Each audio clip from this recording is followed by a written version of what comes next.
Okay, so I'm gonna do this now so I don't forget. Since I almost forgot the last 2 days. Today's day 9 of being grateful, okay?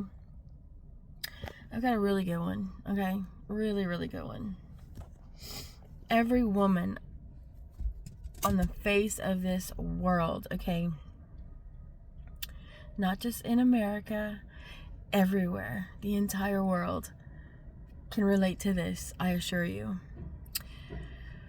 I absolutely hate that time of the month, and I hate perimenopause, and I am now going through both of them at the same time. They take turns with my body, and sometimes it's simultaneous.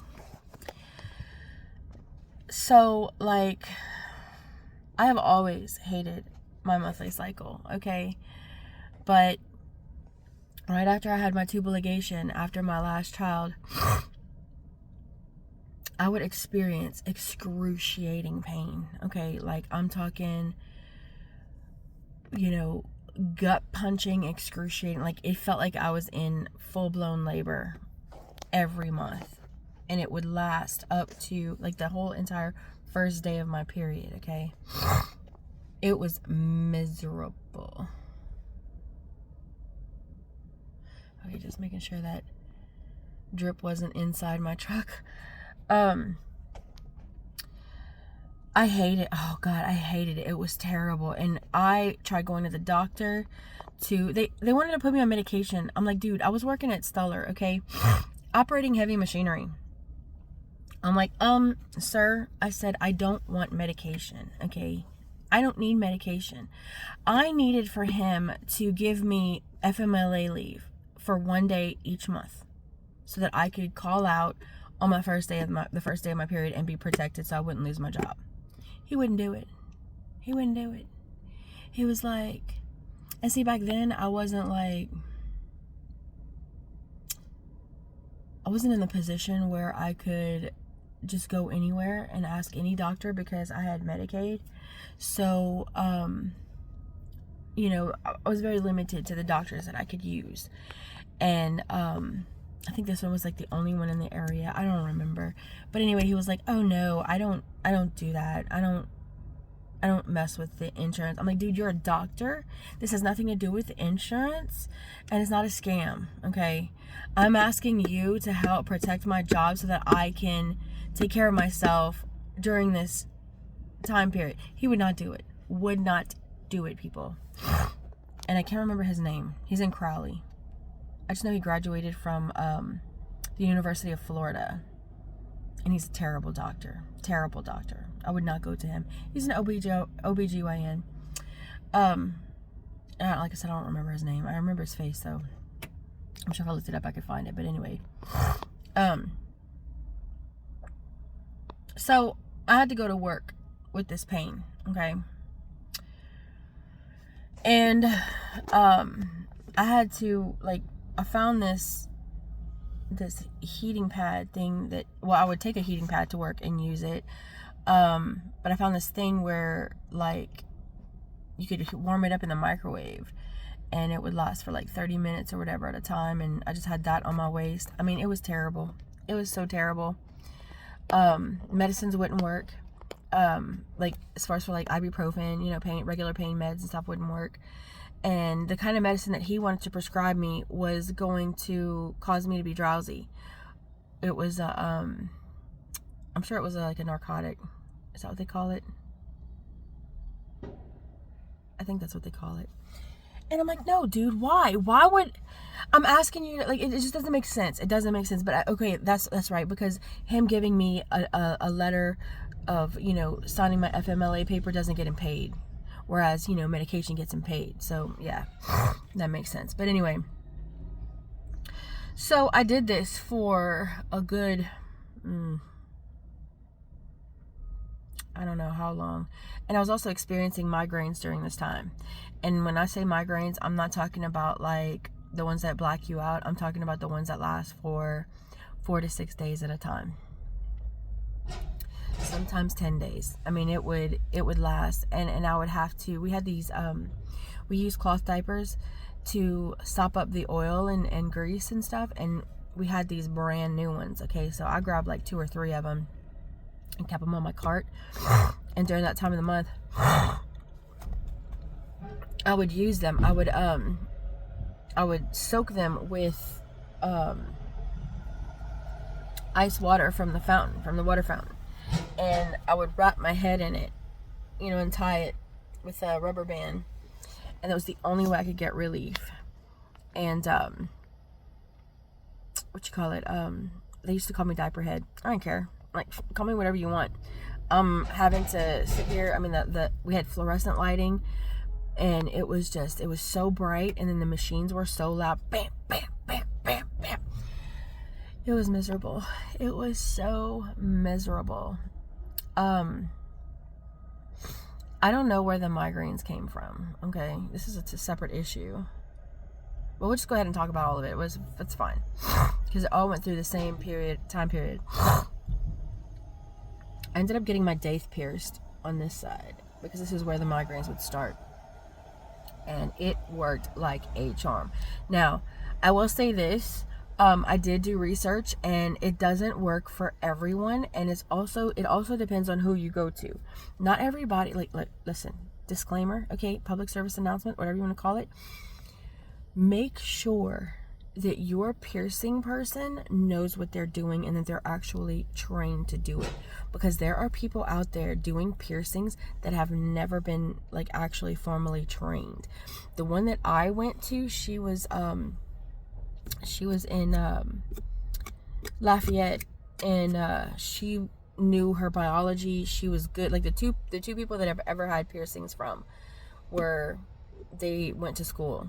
You know, they knew biology and all of that, so they understood the whole piercing process, you know, and so I could trust them. And she did awesome. She did absolutely amazing, and it worked. But it doesn't, again, even if you do go to somebody that you know is good, it doesn't always work for everyone. Everybody's body responds differently, so take that with a grain of salt. But to me, I was like, you know what? If it works, fantastic, win-win. If it doesn't, I still got a cool piercing, so I ain't mad. You know what I mean? So yeah, I did that. But like the pains that I was experiencing lasted for at least 10 years. Not straight, but, you know, once a month, the first day. And I mean, there was one day where it was so bad, and I sent my kids out. They still talk about it, because I was not in my right mind, y'all, at all. And I needed relief so bad. Okay, and so I had discovered this thing called Menopause. Okay, it's Salonpas. I highly recommend it to anyone that experiences period pains. You put 1 to 2 on each ovary, okay, on each side, and I have 1 on my lower back, depending on the pain. Sometimes I'd have to have 2 on both sides of my lower back, because I'd get such bad pain in that entire area, front and back. And it works. Just the regular strength, the regular patches. Do not get the extra strength. The extra strength is absolute crap, okay? So anyway, this particular day, I sent my kids to go get some Menopause, and they didn't know about the regular strength, and they got me the extra strength, which, you know, I don't fault them on that. But that day I was in the tub trying to ease the pain in hot water as I could stand it. And I was just crying, okay? And I was so angry with God, and I was just cussing and hollering at him. And he said to me, he said, Heather, he said, praise me during these times. Now, the way God works is very mysterious, okay? Because he doesn't always, like, do this the first time. I believe that he gives us time to figure it out on our own, to see if we're going to do it on our own before he says anything, before he actually says anything. And of course I didn't. I usually don't, okay? I'm just not that smart, okay? And so he was like, praise me during these times. And it just clicked. It was like, a duh moment, right? And I'm like, well, no shit, right? Like, why wouldn't I praise you in this moment? Like, why would I cuss at you and holler at you? Like, that's gonna make things better. It just all came to me at once, you know, when he said that. So literally, I turned on my praise and worship music and I just started praising God. I started praising him in that moment. And I'm gonna tell you, it didn't go away and cure everything right away. In fact, it took several years, but each time that I praised him, instead of getting angry and upset and crying about it, because every month I did that, every month that I was feeling pain like that, which was every month at the time, I was experiencing it every single month, and for 10 hours a day, and then it lowered to 8 hours, and then 6 hours, and then 4 hours, and then it was like, and then it started to do like this thing where it was only like every other month, and then it was every 3 months, and then it was every 4 months. I mean, it was a gradual thing. And now it's to the point where, like, it's very rare that I actually feel pain like that. And as soon as I start feeling any kind of dull pain, I'm using the Menopause. Okay. So, all of this to say, I have not had a good experience with my periods, and then now I have menopause, okay? Premenopause, perimenopause, whatever the heck it's called. And when I say that it is extremely difficult to be grateful, especially because I can't have kids anymore, because I'm fixed, which I absolutely regret, but I didn't think I'd ever find anybody like Greg. So, I had 3 kids with 3 different men at the time, and I was like, I don't want to have another man leave me, that promises me the world, and once I have a kid, he leaves. And that was all 3 instances, well, the first one wasn't. The first one, I chose to leave because I didn't feel like he was ready to be a father, and I absolutely wasn't planning on having a kid with him. And yeah, but anyway, that's a whole different story. Anyway, so yeah, I hate it, to say the least. I hate it. And the thing that I am grateful for, okay, so one, I have, it's a double-edged sword, okay, because, like, I don't want to bring any more kids into this world, but then a huge part of me still wants to have a child with Greg, because I don't know what it's like to have a child with a man who actually loves me. And I don't know what it's like to have a man with me the whole process. Like, all 3 of my children, I did it alone, and it was difficult, but, like, I would absolutely love to have a child with him. I mean, I wanted like 6 kids. I would have 10 kids, I love kids, and I have so much love to give. And, well, 2 out of my 3 hate me right now, so they keep going back and forth, taking turns hating me. It's been a miserable time being a mom. Like, I thought it would be the most gratifying thing, and it's been the most hurtful, the most painful, the most rejection I've ever felt from my kids. That's another story, but anyway. So, I've had 2 scares actually now with not having my period. Like, the first time I didn't have a period in 3 months. Okay, 3 months straight. And so I just knew that was the end. I cried and cried. Okay. That turned out not to be the end. I still have it. It's very sporadic. It doesn't happen every month, and sometimes I get 2 per month. Yay, that's so fun for me. And then on top of it, like I said, I have the perimenopause symptoms now. So, all right, get to the grateful part, Heather. Enough rambling. So, I'm grateful that I still have my periods, okay, because there's still a possibility that God will heal me and allow me to have Greg's child.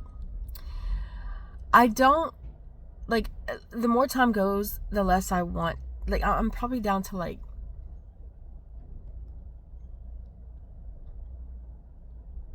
80-20%. I want a child 20% now, and 80% I don't. Whereas before it was 100%, and then it's just gradually gone downhill. Especially with everything I've experienced with my own children that I've got now. Like, I don't want to go through that again. But I don't believe it would be like that this time.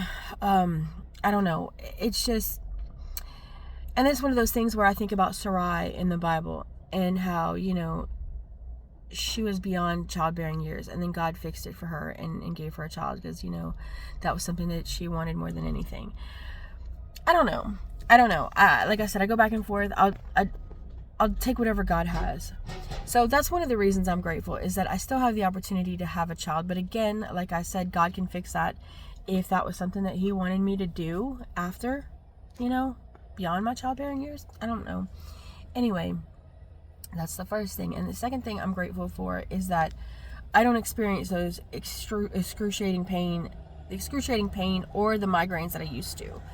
I don't know if the migraines are tied into my period. I don't know, but I don't experience that anymore. Oh, and then at one point when Greg and I were teaming, I was experiencing vomiting every single time I had my period.